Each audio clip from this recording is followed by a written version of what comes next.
became good friends over time. Seeking retribution, we are faithful to the end. We're gonna cross that line.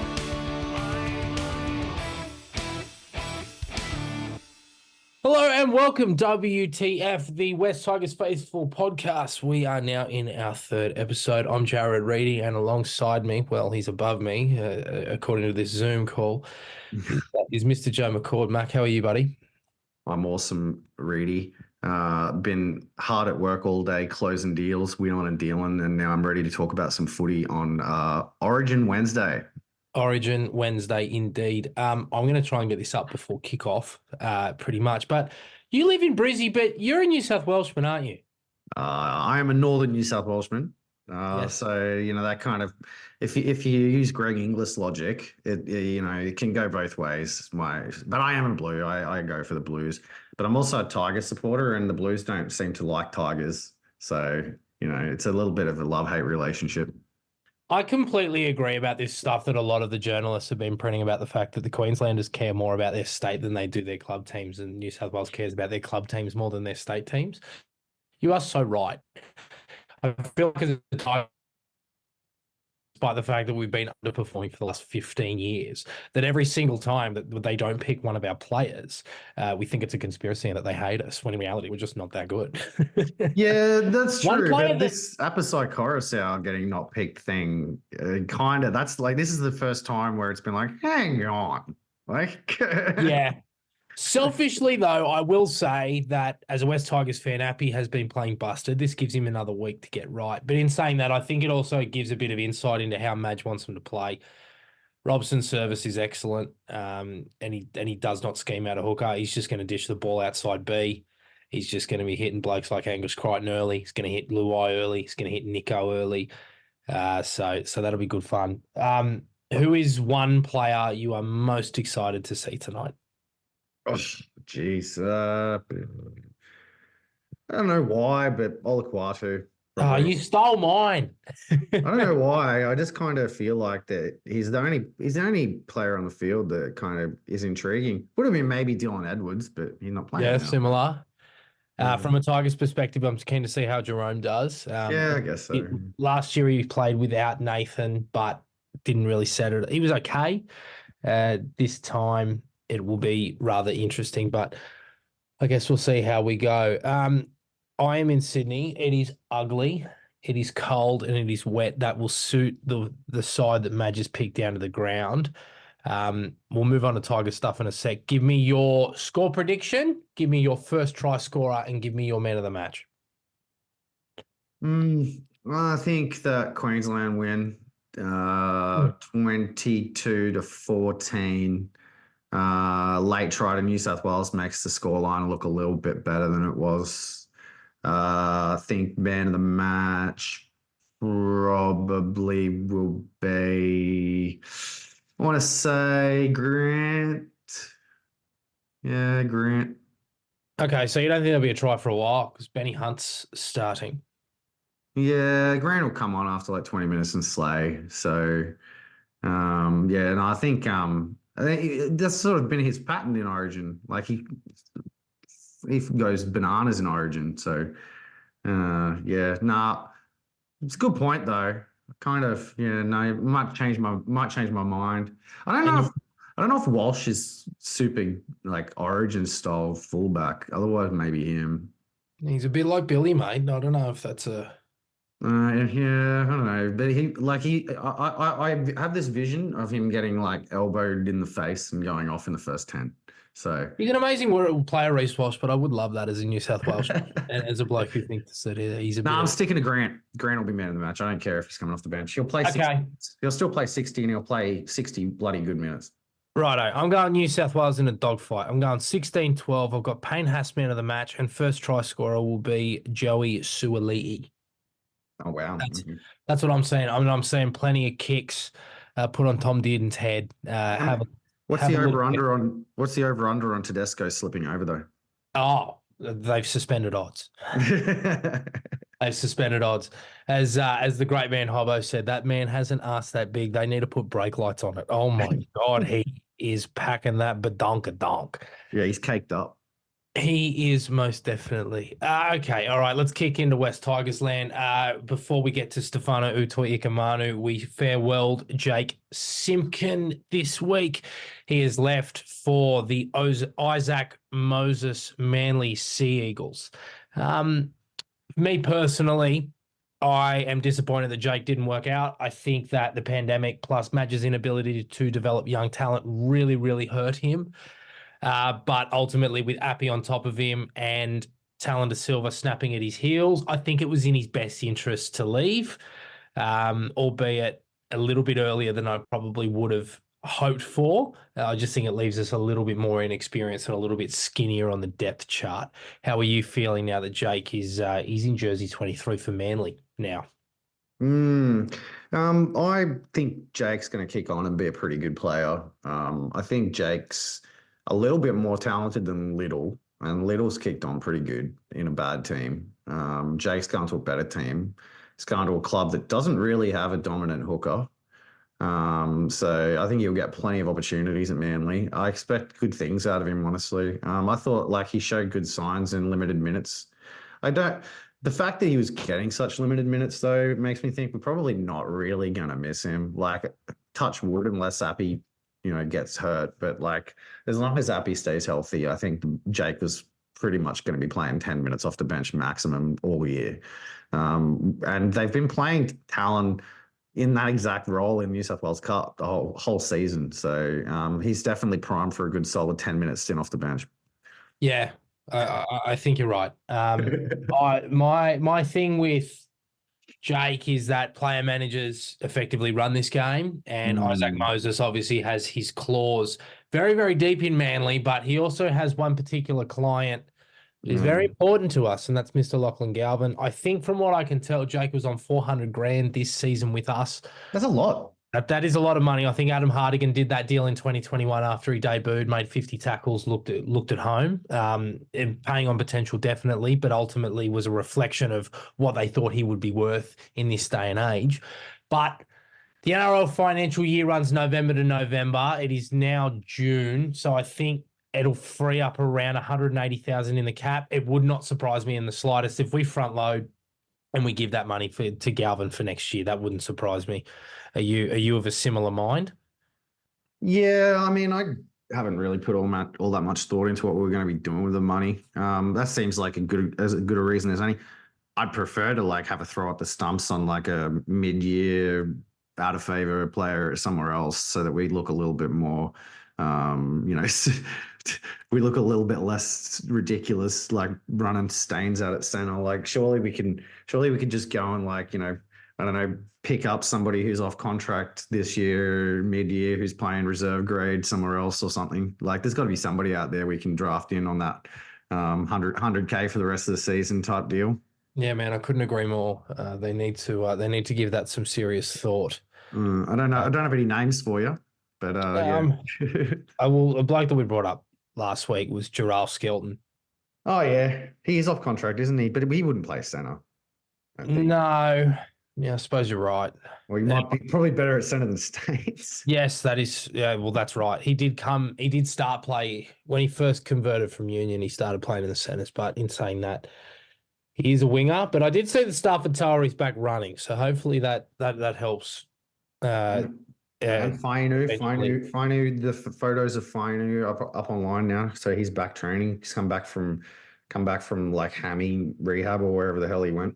I think that might have influenced the Simpkin decision as well. They might sort of play around with who plays 14. Obviously, Talon, Bud Sullivan will revert possibly back to reserve grade or jersey 14 when Aiden Caesar comes back.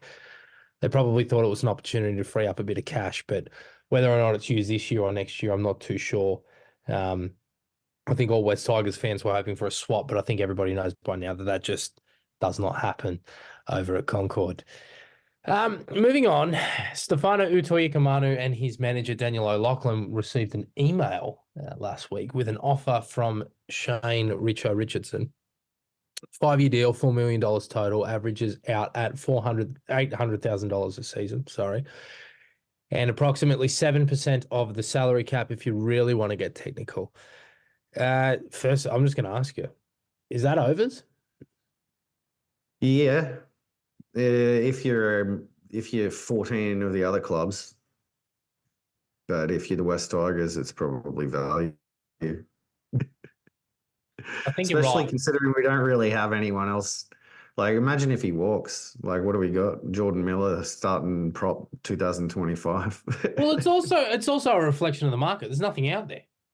You know, No. there's a couple of players that I think could do a job.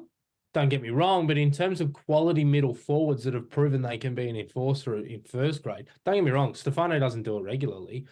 But you look at the clubs standing in the league at the moment. You look at what Stefano produced at the beginning of the year. He was in conversations for representative football. I know he's fallen off a cliff these last 2 months, but like you say, if you're the West Tigers, I think it's fair value. What's more is that, you know, I think that 800K is probably good for everybody. I think whether or not it's at West Tigers or elsewhere, he will. I think he'll fulfill his potential, but he's not going to get a better contract anywhere else.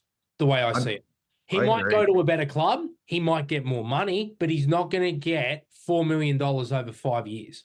Hypothetically, let's say the Dragons come in and they offer him 900K a season for 3 years. He's 1.3 mil out of pocket. Okay. I think the Dogs might be of a similar mindset. Whereas hypothetically, it was spoken about on 360 that Wayne Bennett likes him. So South, hypothetically, you've got Melbourne and you've got Penrith. I don't think they would offer him anything more than 750K. And I think that they would only offer him 2 to 3 years at a maximum. So if he's going to go to market, which I think he will, to try and drive our price up or to potentially go elsewhere, just because, you know, you're doing yourself a disservice if you don't. I can't see him getting a better contract. I think he's done an exceptional job to get a 5-year deal, and they obviously want to invest in him. But the next part of the question is whether or not he'll take it. Do you think he'll take it? Yeah, I think he'll stay. I do think that it's going to be a puckering of the butthole for the next few months while he plays around in the market. But I think ultimately he will stay at the Tigers. We'll probably end up like increasing the offer slightly or something like that. I agree with you. I don't think he will get a better offer, but like, I mean, a better offer from any offer from Penrith's a better offer. Like, that's a good way to put it. They will make one. But I genuinely don't think that there's any truth to the fact that he actually wants to be elsewhere. I actually think he wants to be at the Tigers. Like, I kind of trust what he's been saying. So there's like media sources saying that he was always going to test the market, but he's been in the media like since the early last year talking about how he wants to repay the loyalty we showed him, bringing him over, debuting him, making him a leader of the club. Like, I feel like he's been treated really, really well here the whole time. He left Parramatta in the first place because he felt like they disrespected his family. Yes. He's demonstrably a loyalty first kind of dude. This is just his player manager doing stuff. I would say that he's probably already told his player manager that he's not going to leave the Tigers, but, you know, play around, do what you got to do. That's what I think. Ultimately, I think that his form early in the year is probably more of a true reflection on who he is as a player. I think that, like, since he's fallen off a cliff, I'd say there's probably a good reason for that. Like, how does one prop, effectively, get stats and like perform well in a team that's not able to do anything? Like, he's just defending for 60% of the time. Like, so, he's not gonna have high meter stats. He's like got the third highest tackle breaks of any prop in the NRL. So like it's no surprise that his meters are down, that his post contact meters are down, that his carries are down, because we're getting pumped. We're not running the ball as much.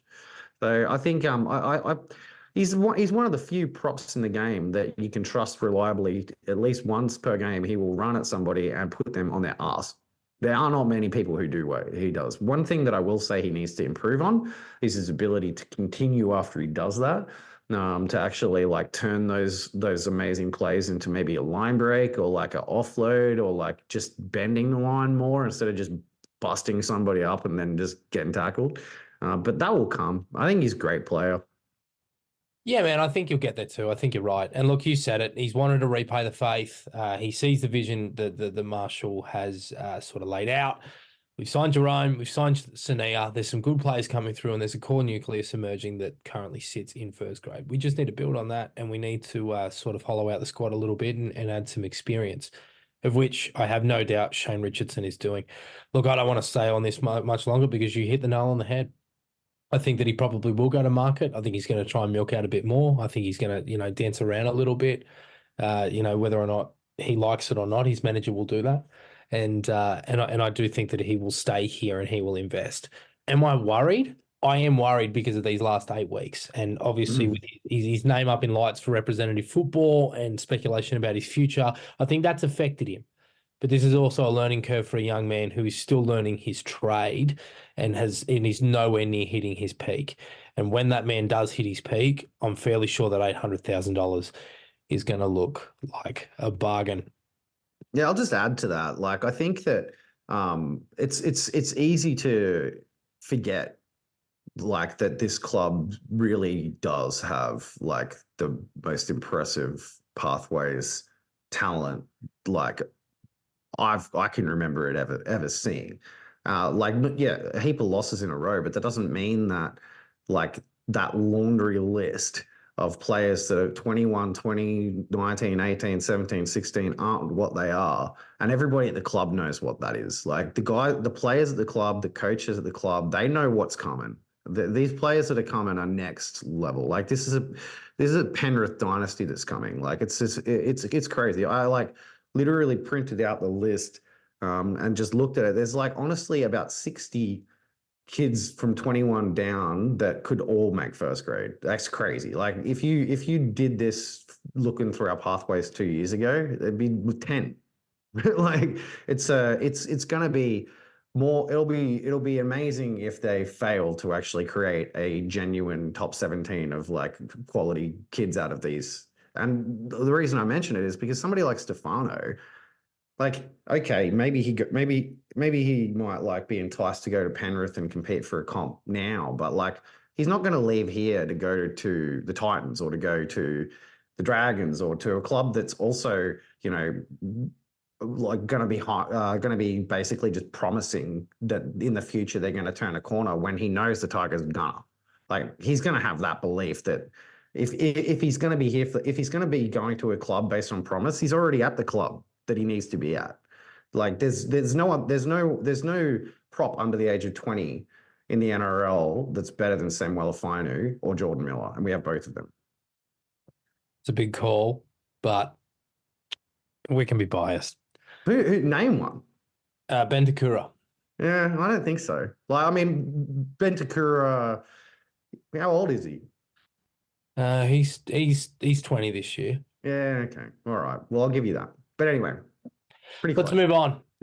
Tigers, Dragons, Wynn Stadium. Quick side note. I am 1 from 1 watching the Tigers at Wynn Stadium. I was there in 2021 when Adam Dewey put in a wonderful performance and Zach Sini debuted. Really funny, dribbly story. So we wanted to sit on the hill, but we did not get seats to sit on the hill. And we were actually seated in the same place where Zach Sini's family and friends were. Oh, that's awesome. But what happened was that all of them bought tickets in separate places and then said, oh, no, we'll just meet up in this ticket bay. So, like, we're sitting there and then, like, his cousins and his mates and his aunties and his uncles are all pulling up and they're like, oh, can we sit here when we had reserved seating? So we had a word to the Secchi. They went up and we went up as well. And we basically said, look, these guys are here to support support Zach. We don't know Zach. We would love to go on the hill and you can let them sit there. And the security guards, said, no worries. So we went and sat on the hill. The rest is history. Obviously, Zach scores off that scrum play in the left corner right in front of his pals. And we had a great night. And I most definitely called in sick afterwards because I got maggot drunk that evening. Because as a West Tigers fan, you have to celebrate your wins because they don't come along very often. Yeah, that was if you really think about it, that was probably like what 7 wins ago. Don't do that to me. Moving on, 8 o'clock Friday night, Wynn Stadium. I'm just going to run through the team because I've got it in front of me. Jareen Buller remains at fullback. Alex Lobb will get a full and proper debut this week on the right wing. Solomon Alomalo retains his spot after a shaky performance 2 weeks ago before the bye. Charlie Staines, for the first time in his career, as far as I can tell, is going to be playing in the centres. Justin Olam returns from his 1 week suspension, the suspicious one, might I add. The conspiracy is rife. Lachlan Galvin, Jaden Sullivan, the halves. Jaden will play his first game in his local town of Wollongong since moving to the West Tigers. Same club. Who we just discussed, Stefano Utoikamanu will partner the great Alex Twal, the Lebanese horse, in the front row. Apiasai Coruscant will be our hooker and captain. Back row, the great Samuela Fainu, Alex Seyfarth will play right edge. Justin Matamua will lock the scrum. The bench, very interestingly, Brent Naden will be jersey 14. Benji, what are you doing? Fanua Bole, jersey 15. Sione Fainu will play second game of first grade, jersey 16. And we have a debutant, Mr. Ruben Porter. 27. 27 years of age and over 100 New South Wales Cup games. To give people an idea who do not know Ruben was last year in a side, was in a North Sydney side that shocked the entire New South Wales Cup League last year with Ben Stevanovic, who was their halfback. Ruben played on the right edge and tore it up and was brilliant. He signed a train and trial deal with the West Tigers this year, and given our poor back row depth, I think a lot of people thought it was a matter of time until he did get a call up, just given the strength of the squad and the lack of depth and experience. Sure enough, he's here, but at West Tigers, for the most part, he's pretty much played in the front row, which is rather interesting. In saying that, this is a guy that can do both. This is a journeyman that's played plenty of games for both New South Wales and Queensland Cup. He's represented his represented his heritage, representing the Cook Islands, and much like, you know, these sorts of guys like your Dan Russells and so forth, and to throw back even further, like a Carlin Anderson, Ruben's not going to let you down. He's going to do his job. He's going to go out there and make his tackles and take his runs. I think I don't know how many games of first grade he's going to play, but he's certainly not going to lose you a match. So, from all of us here at WTF, I'd like to wish Ruben a very, very good debut. I hope he has a great game, and I hope that West Tigers will get him a win. What do you think of Ruben, Mac? Yeah, I echo pretty much everything that you said there. I think he's been a pretty solid performer in New South Wales Cup this year in a team that's been pretty bad. Like, it's been hard to stand out in that team, but I would say that he's been good enough, especially considering our depth. I think he probably has played in the middle in New South Wales Cup more out of necessity than intention. Like, I think he'll probably, like, if you look at the bench, you got Bole, Fainu, and Porter. Porter's probably the back rower on the bench in first grade of those three. So he's probably there to play back row, to probably relieve Seyfarth, more so than go in the middle rotation. Although I guess Bole and Fainu can both sort of play back row in a pinch. They're similar kind of players in that way. But yeah, I think he's honestly a bit bit overdue for a debut. Like, he's toiled, man. Like, 27, and he's been in and around reserve grade since 2018. Like, debuted for Wyong in 2018. Played for the Mounties 2019, 2020, then up to Queensland Cup, played for the Seagulls, came back in 2023 and played for North. So it's been around. It's taken a very long time for the bloke to get himself a go, and I feel like he'll probably make a pretty solid fist of it. I like these kind of debutants. I feel like the NRL needs more of them. I think that if you look at the older guys that debut, they tend to usually perform pretty well. You know, everyone wants to, blood the young guys because you want to get that 10-year first grader or whatever. But these guys have value too, and quite often I think they have value earlier. Like, they're more ready for the NRL arena than some of the young guys. So I guess it was probably honestly going to come down to whether or not it was going to be him or Miller, because you can see Miller's on the extended bench. So obviously Miller's not too far away. So if Porter has an absolute shocker or Declan Casey level performance, then you'll probably see Miller next week. You may well. Brent Naden, jersey 14. Concerning. It's a smoke screen. It's not happening. You think Talon comes in? Yeah, I think it's a smoke screen. I don't even know if it's a smoke screen. I honestly reckon I said it. I reckon Talon's just got all the number 18 jerseys at home. So he's just named him in 18. It's like, why make the poor kid go size up for the 14s when he's got all the 18s? Yeah, it fits so well. He knows he knows the fabric. He's already got them all at home. His mum does the laundry, mate.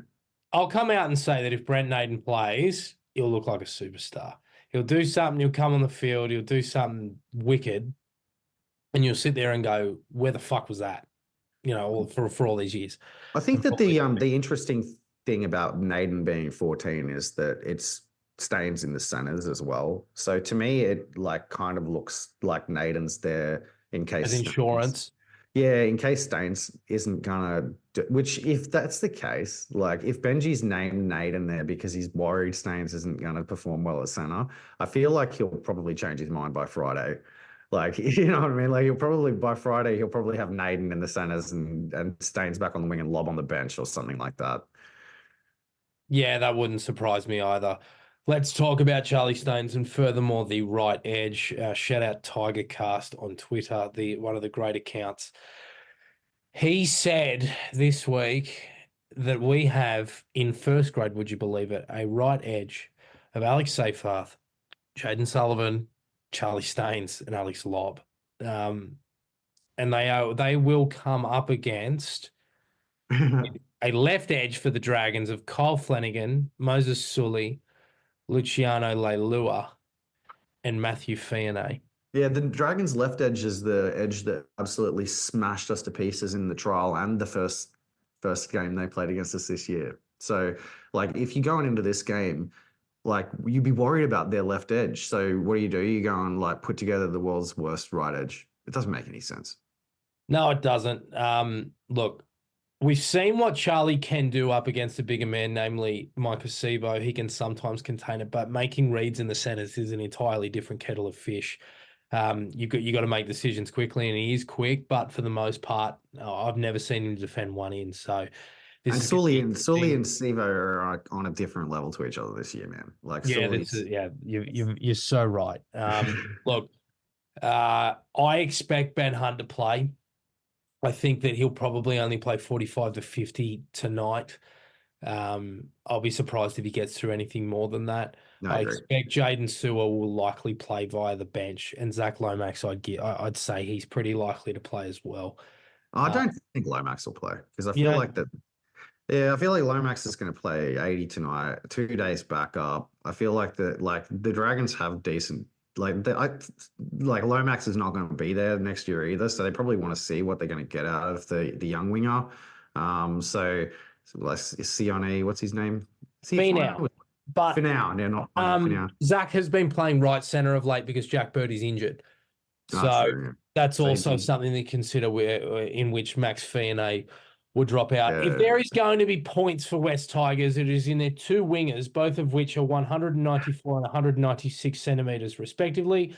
But if I know West Tigers will be putting in grubber kicks that go dead and we won't utilise them, I'm really hopeful that in a game that is due to be wet, windy and very ugly, that we utilise them as best as we can, whether or not it's to take balls cleanly and put it down in the in goal or to bat it back to somebody. I think that's probably where our points come from, or through the middle with Appy's sort of deception in the wet. So that's where I think it is for us. I think Matamua probably gives us another dimension in attack, but I don't think the weather is going to allow for him to sort of do that. I think they'll keep it tight for the most part. And kicks, like I said, and through the middle corridor will likely be where the points are. Where do you think? You're probably right. Like I feel like they should be targeting Lob and LA and Marlowe in the air. They haven't done so yet, so I'm kind of faithless in that regard. Especially without Lomax. If Lomax doesn't play, that it should just be all aerial assault. Because like Lomax in the air is like a freak himself, so he'd be pretty good at defending them. Even if he does play center, he'd be out there defending those kicks. I think that this week is probably a pretty good week for a Samuel Fainu breakout game. I think that like up against who he's going to be up against on that side of the field, he's probably going to find some opportunities, especially if Galvin performs well. I think that combination has been getting better every week. I feel like Olam back. I think that'll put. There's definitely opportunities there for Galvin to exploit them on the right with Olam and Fainu. I think aside from that, Appy and Steph are gonna want to have big games. Like they will be fired up. Yeah, like after statements missing made. out on Origin, like they will be fired up after missing out on Origin. So I feel like Appy's probably gonna have a blinder, even if we lose. Yeah, I think he will as well.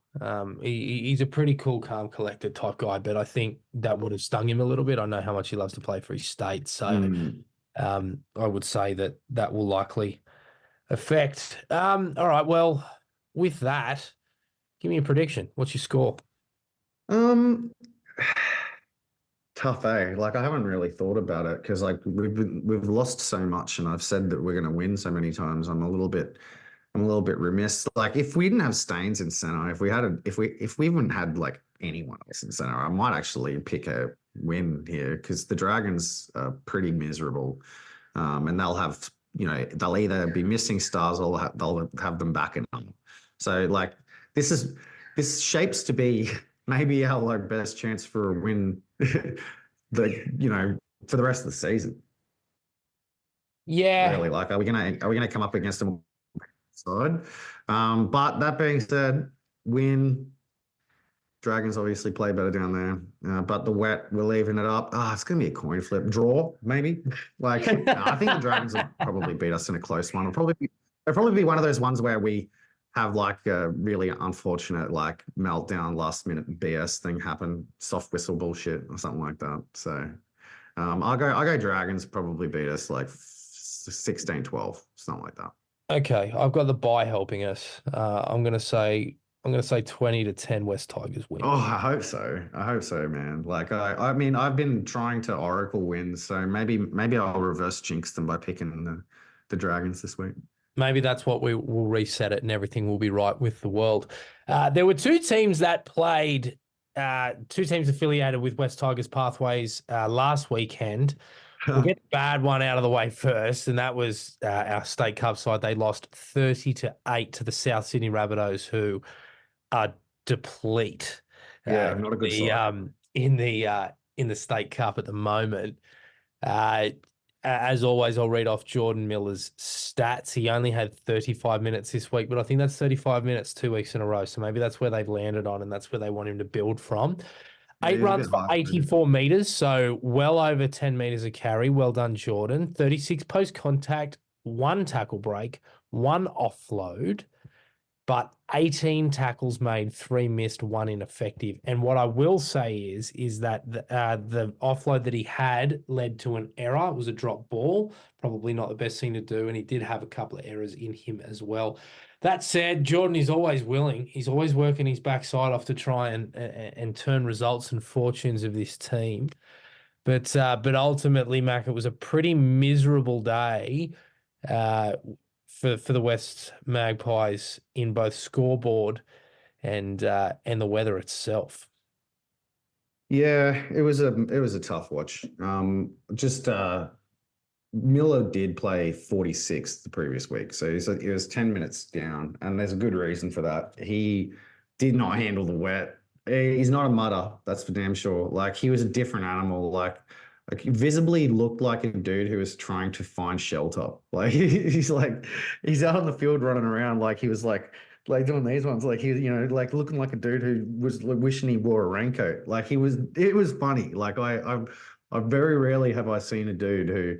But the conditions were about as bad as you can get for footy. Like it was pissing down rain, and like the ground was like you could have slid 20 meters. It was like a slip and slide. It was a terrible arena for footy, especially for a team that has bad cohesion and a lot of young guys.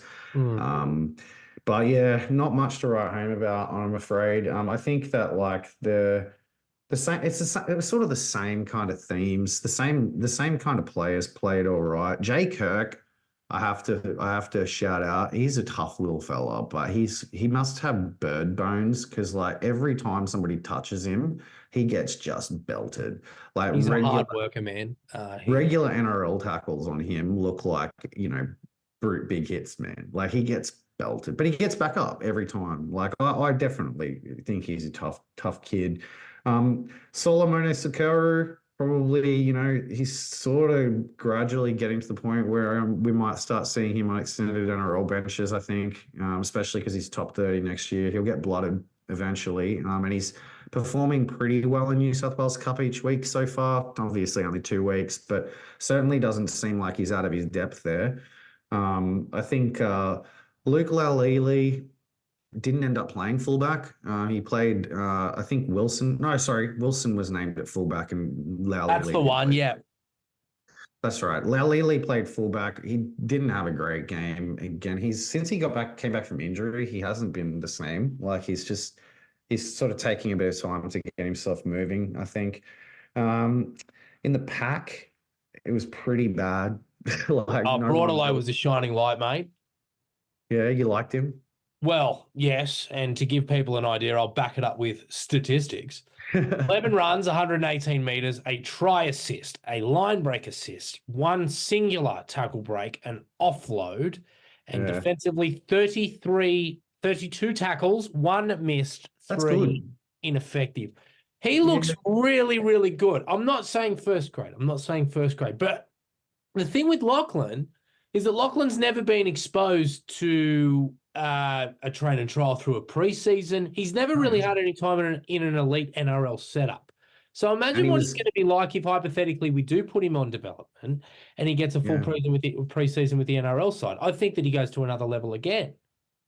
Yeah, I rate him. I think you're right. Like I didn't know his stats were that good. He didn't stand out on the field, but like it was tough to watch that game and really get enthusiastic about anything. So 33 tackles with only one missed in that weather is nothing to scoff at. So that's pretty solid effort. Probably the guy that was the best forward on the park visibly, eye test wise, was Johansson again. I think Johansson's actually really firming up for further honours, to be honest. I think he got named to start for the first time this week. So obviously the coaches agree he's jumping the queue.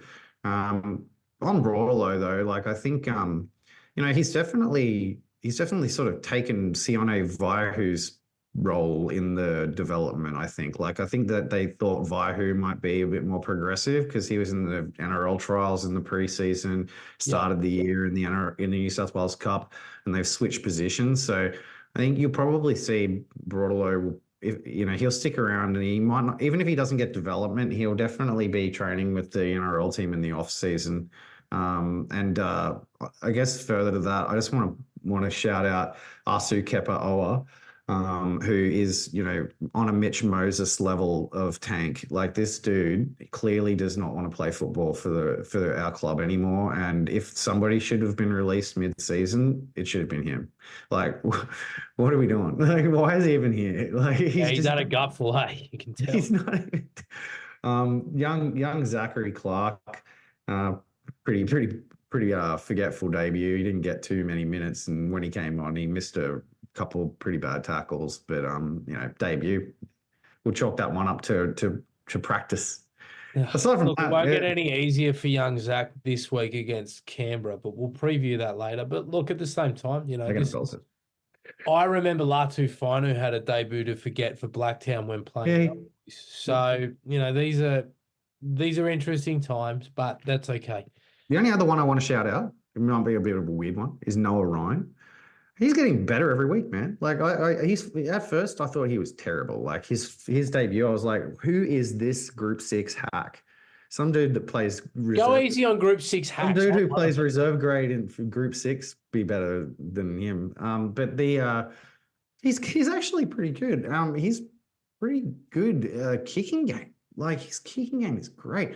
There's multiple times in that game where he like found space, and in the wet, that's so critical. Like, a nice fourth tackle kick, get behind the winger, make him run back. They can't pick it up and turn quick because of the slipperiness, so they slow down and no kick chase, 65-meter set. Who cares? Everyone forgets how good that kick was. But he made those plays. So I feel like he's proving that he deserves his spot at least. Well, I think from next week he probably loses it, but at least he's holding up his end of the deal. That said, I think that Cup's biggest issue is the lack of quality in the spine. We were basically fielding a Ron Massey Cup one for a couple of weeks with Wilson, Casey, Ryan, and Valavatu. So, look, Richo's addressed it in members' emails that they need to lift the floor of the Cup side. I think they'll do that, but I also think that it's going to get a shot in the arm in quality as Aiden comes back. Should see Bud drop to reserve grade. And I think personally, I don't know this for sure, but I think Latu should probably start there as well once his return to play plan is finalised. The fortunes were reversed for our Jersey Flag side. They beat South 52-0 in the wet. Navren Willett, a person of great interest to us here at WTF, scored a hat-trick in just his third game of Jersey Flag. Herman Tofayona, who we spoke about last week, he's a wrecking ball of a front rower, very much an impact type, a Spencer Lenu type. He scored a double early. He looks very, very good. Heath Pritchard, the hooker/half from West Magpies' Pathways, made his debut and scored a try. That's nothing to scoff at. And Sione Vaihu went back a grade and scored as well. Other blokes who got on the scoreboard are Valentino Tavana, who moonlights as the fullback for Narellan first grade when he's not playing flag. And this is going to be a mouthful, so bear with me. But Te Umariki Haramia Tukere scored as well, as did Kobe Wilson. Mate, I only saw the highlights of this, but Navren Willett, I feel like he's at an interesting point of his career. I don't know what sort of winger he's going to be, but where do you see him? Is he a first grader is he a first grade prospect of note? Oh yeah. Like, you kidding? Like, yeah, like he's a beast. Like, he won't be in flag for too long. Like, he's just come back from injury. Like, so they're easing him back, I think. And you kind of, I only watched the highlights, but like every time he scored a try, you could tell he was having a ball, right? You put him in that Wales Cup team getting belted. Like, he's having fun playing with the flag boys. So I say leave him there for a bit, but like he's very talented. And even like on the wing, you don't see the full extent of his talent. Because as you know, like he's got pretty good hands. He's a good ball player. He's a great kicker. Like he's got hoof, man. He's an AFL player. So like he's that sort of fullback that could, play a bit like Latrell in a general kicking sense if he did play him at fullback. But he'd be a bloody tall fullback. Like there ain't been too many 6'7" fullbacks in the NRL. Navren, he surprised me. There was a game where he played SG ball and he played at fullback and instead of being the 6'7" dude who's just going to push young, small hookers and front rowers out of the way, he's super silky. Can conceivably play anywhere 1 through 6. He's found a home on the wing at the moment, but I think centre isn't out of the question. He'd be still a tall centre. Like, dude, he'd be a tall anything. He'd be a tall front rower. He's a mold breaker, eh? But he's actually pretty thick. Like he's not like a twig either. Like he's actually got he's got big thighs. Like he's not like Lob, who's a bit more of a twig. Yeah, and LA Mullo is even more of a stick. Like Navren's a bit thicker than both of them. I don't know. Like he's just a mold breaker. Like you just don't know where he ends up. He's only 19. Like he's only 19. It's his first year with us. I think he came in the off season. Like he was signed the year before last. I was told that he did a couple of sessions in the 2023 preseason. Yeah, he did. Yeah, he came and trained. But it was nothing substantial like it is now. Lockie Galvin did the same thing. Muskie Makasini's done a little bit of that as well. He played all year in Taree. They're a grade team, first grade at the ages 18, playing in fullback. So he's a good player, man. I think they didn't sign him on a 3 or 4 year deal out of the bush. Like his deal has a year of first grade in it, I'm pretty sure. Like I'm pretty sure his contract has him moving into first grade in the third year of it. So like he'll be there sooner or later. We'll find out, I think, around November 1 when the squad list gets announced. But yes, Navren is one to watch, and I don't think Cup is out of the question for this year either. I think that's probably in his immediate future as well. I don't want to stick on Flegg for too long, but we have discussed a little bit between ourselves and on the forum the fact that first grade and reserve grade aren't doing too well, but Flegg are, and we also have a lot of players that are under that age of 21 that are playing in higher grades. Do you want to walk people through your theory of what you think West Tigers should do from a pathways perspective?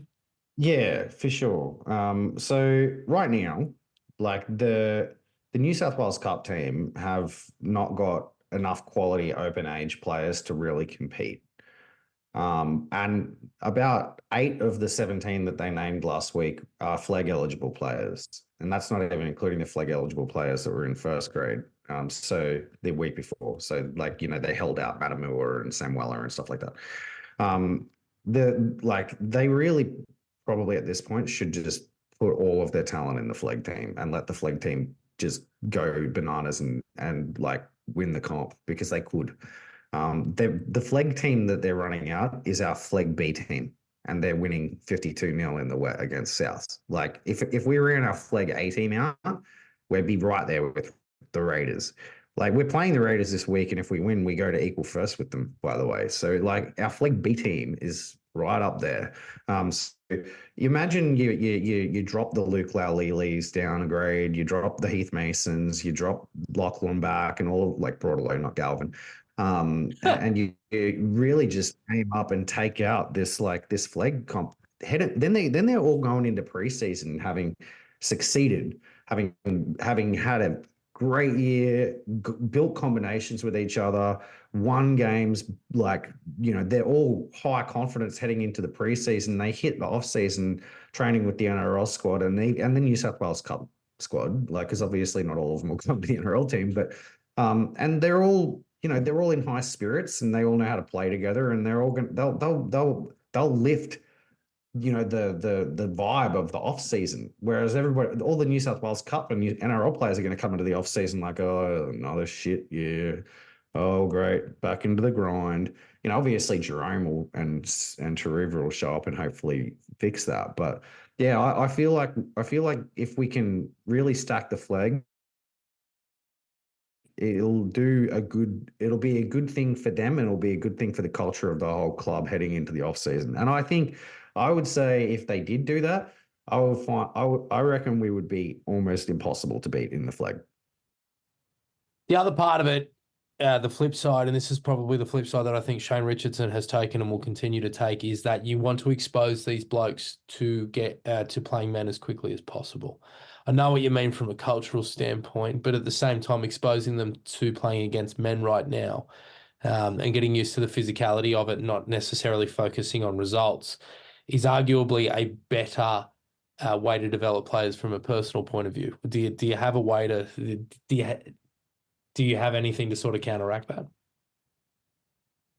Well, firstly, yeah. I mean, I just don't think that I don't think the evidence suggests that that's true, because that's what we've been forced to do over the last few years with our best talent, and we burn them out, and they don't develop. And when you look at the clubs that have the good talent that show up in first grade and are performing well, they've gone through the pathways at the right speed. Look at somebody like Jonah Pezzett. Yeah, he's out injured, but Melbourne haven't rushed him. He's nearly 20. He's 21 now. If he was at the Tigers, he'd have played 60 first grade games by now. So he would have. No, you're right. So I feel the idea you get them in there early and you expose them to men, kids, the mindset of getting your ass kicked and discouraging, maybe I'm not good enough for this. Suddenly you've got a whole nother problem now. You have to rebuild their confidence in their mental game. That's harder, honestly. That's harder than like getting them ready physically for the game. It is. It's harder. Like mental health is no joke, and like the kids of this generation are completely different as well. You can't like rah-rah them. You can't like freaking nah, just freaking harden up, teaspoon of cement, chug a beer, and get on the field. It's not how Yeah, it it's not like works. that So anymore. you have to you have to really think about like what you're doing to them. Look at somebody like Matamua. Like, he had a couple bad first grade games and he spent like half a year like in New South Wales Cup looking like he was probably never going to make it. I just think that like that said, you want to give them a taste. So I'm not saying you just drop them all back to flag and every week, like bring like one or two a week up into New South Wales Cup and cycle them back in and stuff like that. But I thought they might have been doing that at first because they were sort of shifting them around a bit, but it seems like they've kind of not like they kind of are viewing New South Wales Cup as a progression from flag because the best flag kids like Lachlan Broadalow are going up there and staying up there, and the ones that are struggling in New South Wales Cup are coming back to flag and staying there. So I don't think that they are actually like playing with the teams and moving them in and out, which I think they should do. I feel like that. That being said, on the flip side, I did notice that if we had Luke Laulili and all of the great backline players, Sol Salkuru and Heath and that in flag, guys like Tino Tavana wouldn't even be playing in flag, and he's actually killing it. Like I'm really quite intrigued by him as a prospect. He plays.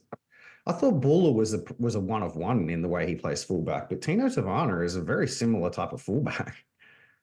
Yeah, they're a little similar. A player I really like is John Ibrahim, the not the nightclub owner, the 5'8" of the West Tigers. Yeah, me too. Jersey flag side. He just looks like he has something. I like the way he squares up at the line and turns his hips. He looks like a first grader. I'm not saying he's going to make it here or anything like that. He's not really a guy that's ever really been on my radar, but every time I get a look at him, I'm impressed. In regards to Cup, I think they're in for another long day against Canberra. Heath Mason is back, which I'm excited about. He's a Thelmia boy like myself. So shout out Heath. Luke's going to play on the wing, which is quite exciting. I think that's where he comes into grade. Fatape is back. Josh Folletti remains at left centre. Solo Sakura remains at left wing. Casey and Ryan in the halves. G's. We have Tony Sukar still lining up in the front row. Valavatu at hooker. Geordie will start. Broadalow, Kapoa, Max Mate Kapoa, and Timio Hansen's going to start at lock and Kit's going to filter out. I actually want to talk about this very, very quickly. Kit Laulii, struggling, and he's 19 years old, but at the same time, we've spoken about the fact that he is top 30 next year, and we need him to be a full-time NRL player that can come in and supplement first grade and do a job. At the same time, like who do we have to replace him in the top 30? We're going to go to market. Yeah. Well, anyway, I don't know. Like we're gonna go sign some, guy from another club that's not good enough to get re-signed to replace a 19-year-old that's just had a slightly bad year. Is it really going to improve the squad? Well, once you start applying it to the fact that you have 4 inexperienced development players and they're all coming up, then, if you're just going to say, well, is it going to make a difference? It's like a couple of them have to go, in my opinion, but at the same time, which ones you pick, I'll leave that in Shane Richardson's more than capable hands. Mac, I think we're done, mate. Is there anything else you want to touch on? Yeah, some breaking news apparently just hit the wire. Apparently Hull FC are about to announce Jaden Sullivan as a signing for next year. Okay. That will do. Yeah. Dean Ritchie's got the scoop. West Tigers purge is about to start.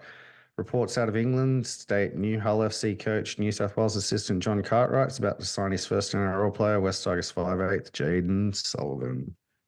Well, straight away, had to happen, I think, with Latu, with Galvin, with Jerome, with a potential option for Aiden Caesar, and not even talking about the likes of Alex Isdale and Anthony Large. Jaden was on a hiding to nothing, I think. Look, it was a 4-year deal that probably wasn't in the best interest of all parties. I think England is a great place for Jaden to rebuild his career. I think he's had much like Jake Simpkin, I think he's had a really, really tough couple of years with the pandemic. and a coach in Anthony Griffin that didn't know how to get the best out of him.